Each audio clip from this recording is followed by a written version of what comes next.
দিও বারে বার। সুবহানাল্লাহ কথা কেন?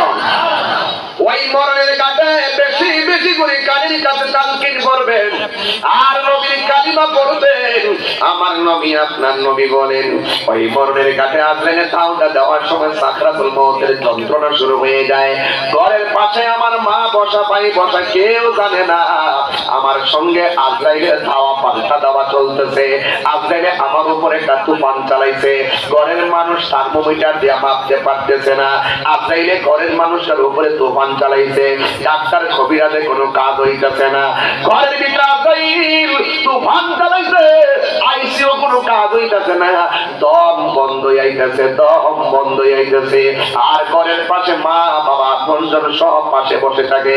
আমার নবী বলেন সাকরাতুল মউতের সময় আজরাইলে যে দাউটা মারবো তার গলাটা এমন ভাবে শুকায়া যাবে 7 সমুদ্র 13 নদীর পানি মুখের মধ্যে ঢাইলা দিলেও পানি তৃষ্ণা মিটবে না রে বাবা।